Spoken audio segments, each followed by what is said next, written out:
August 15 സ്വാതന്ത്ര്യ ദിനമാണ്. അത് അങ്ങനെയാണെന്ന് ചിലരെ ഓർമ്മിപ്പിക്കേണ്ടി വരുന്നത് കൊണ്ട് പറഞ്ഞുവെന്നേ ഉള്ളൂ. അത് വരുന്നതിന് തലേന്ന്, അതായത് ഓഗസ്റ്റ് 14 വിഭജന ഭീകരതാ ദിനമായി ആചരിക്കുക എന്ന് പറഞ്ഞാൽ എന്താണതിനർത്ഥം? ഇന്ത്യയുടെ സ്വാതന്ത്ര്യ ദിനമായ ഓഗസ്റ്റ് 15 പകരം പാകിസ്ഥാന്റെ സ്വാതന്ത്ര്യ ദിനമായ ഓഗസ്റ്റ് 14 ആചരിക്കാൻ ആഹ്വാനം ചെയ്യുന്നതിന് തുല്യമാണത്. ഇന്ത്യയിൽ നിന്നല്ല സ്വാതന്ത്ര്യം നേടിയത് എന്ന് സ്ഥാപിക്കാൻ മുഹമ്മദ് അലി ജിന്നയുടെ അതിബുദ്ധിയിൽ തോന്നിയ ഒരാശയമായിരുന്നു ഓഗസ്റ്റ് 14. നേരിട്ട് ബ്രിട്ടീഷുകാരിൽ നിന്നാണ് സ്വാതന്ത്ര്യം നേടിയത് എന്ന് സ്ഥാപിക്കുകയായിരുന്നു ലക്ഷ്യം. അതുമാത്രമാണ് ഓഗസ്റ്റ് 14-നുള്ള പ്രത്യേകത.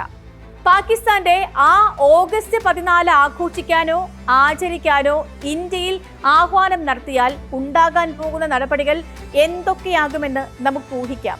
അതിന് തുല്യമാണ് സ്വാതന്ത്ര്യ ദിനത്തിനു തലേന്ന് വിഭജന ഭീകരതാ ദിനമായി ആചരിക്കാനുള്ള ആഹ്വാനവും. ഗവർണറുടെ ഈ ഉത്തരവ് എല്ലാ സർവകലാശാല വൈസ് ചാൻസലർമാർക്കുമാണ്. സ്വാതന്ത്ര്യദിനം സമീപകാലം വരെ ആചരിക്കാതിരുന്ന ഒരൊറ്റ ഗ്രൂപ്പേ ഇന്ത്യയിലുള്ളൂ, അത് RSS ആണ്. സ്വാതന്ത്ര്യദിനത്തിൽ പതാക ഉയർത്തുന്ന പതിവും RSSനുണ്ടായിരുന്നില്ല. ഇന്ത്യക്ക് സ്വാതന്ത്ര്യം കിട്ടിയത് ഒരിക്കലും ആഘോഷിക്കാതെ വിഭജനത്തിന്റെ മുറിവ് കുത്തിനോവിച്ചുകൊണ്ടിരുന്നതും RSS തന്നെ. ജനാധിപത്യ ഇന്ത്യയിലേക്കുള്ള പരിവർത്തനത്തെ ഒട്ടും അംഗീകരിക്കാതിരിക്കുന്നവർക്ക് മാത്രമേ ഓഗസ്റ്റ് 14 ആചരിക്കാൻ പറയാൻ കഴിയൂ. സ്പോട്ട്ലൈറ്റ് ആരംഭിക്കുന്നു ഗവർണർ കൊണ്ടുവരുന്ന ഹൊറർ പാഠം. പാർട്ടീഷൻ ഹൊറർ ഡേ ആയി ആചരിക്കാനാണ് ഗവർണറുടെ അഡീഷണൽ ചീഫ് സെക്രട്ടറിക്ക് വേണ്ടി അണ്ടർ സെക്രട്ടറി പുറപ്പെടുവിച്ച ഉത്തരവിലുള്ളത്. ഈ നിർദ്ദേശം നൽകിയിരിക്കുന്നത് എല്ലാ സർവകലാശാലകളിലെയും വൈസ് ചാൻസലർമാർക്കാണ്. സർവകലാശാലകളിൽ ആ ദിവസം നാടകങ്ങൾ അവതരിപ്പിക്കാം എന്നാണ് നിർദ്ദേശം. രാഷ്ട്രവിഭജനം എത്ര ഭീകരമായിരുന്നു എന്ന് വ്യക്തമാക്കുന്ന നാടകങ്ങളാണ് അവതരിപ്പിക്കേണ്ടത്. സർവകലാശാലകൾക്ക് സെമിനാറുകളും സംഘടിപ്പിക്കാമെന്ന് ഉത്തരവിലുണ്ട്. ഇതിനുള്ള കർമ്മ പദ്ധതി വൈസ് ചാൻസലർമാർ തയ്യാറാക്കി അറിയിക്കാനാണ് ഗവർണറുടെ ഉത്തരവിലുള്ളത്. ഇന്ത്യ സ്വതന്ത്രയാകുമ്പോൾ വിഭജനത്തിന്റെ മുറിവുണക്കാൻ ഉറക്കമൊഴിച്ച ഒരു വ്യക്തിയുണ്ട്. സ്വാതന്ത്ര്യദിനത്തിലെ പരിപാടികളിൽ ഒന്നും പങ്കെടുക്കാതെ ജനങ്ങൾക്കിടയിൽ നിന്ന ഒരാൾ. അദ്ദേഹത്തിന്റെ പേര് മോഹൻദാസ് കരംചന്ദ് ഗാന്ധി എന്നാണ്. അദ്ദേഹത്തെയാണ് ഈ രാഷ്ട്ര വിഭജനത്തിന്റെ പേരിൽ നാഥുറാം ഗോഡ്സെ കൊന്നുകളഞ്ഞത്. അങ്ങനെ ഗാന്ധിജിയെ വധിച്ചതിനാണ് സ്വതന്ത്ര ഇന്ത്യയിൽ ആദ്യമായി RSSനെ നിരോധിച്ചത്. സ്വാതന്ത്ര്യ ദിനത്തിന് മുൻപ് ആചരിക്കുന്നുണ്ടെങ്കിൽ വേണ്ടത് ഗാന്ധി സ്മൃതിയാണ്. കാരണം ആ മഹാമനീഷിയാണ് ആ അർദ്ധരാത്രിക്ക് മുൻപ് ഇവിടെ യാത്ര ആരംഭിച്ചത്.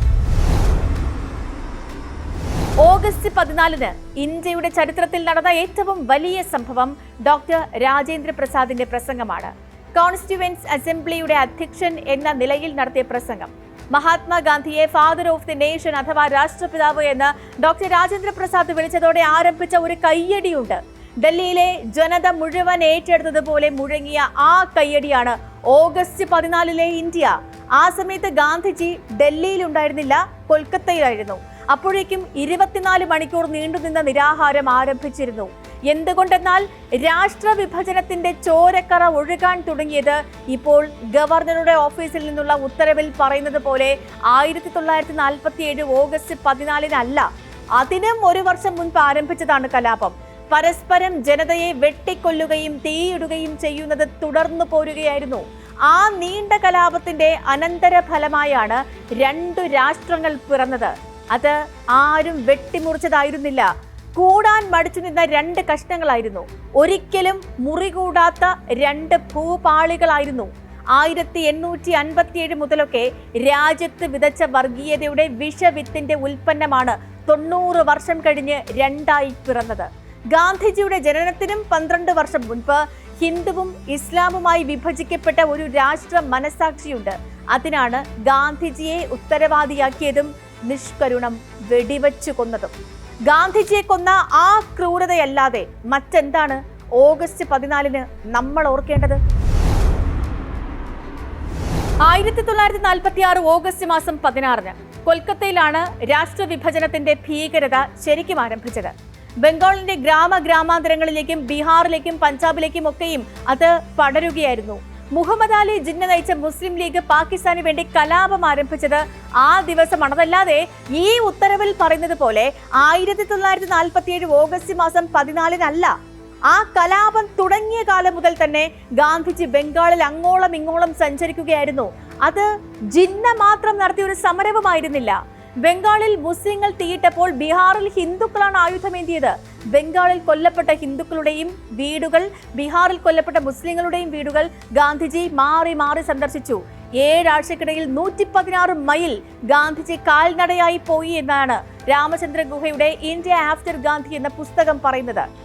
1946 നവംബർ മാസമായപ്പോഴേക്കും തന്നെ കൊല്ലപ്പെട്ടവരുടെ എണ്ണം 5000 കവിഞ്ഞിരുന്നു.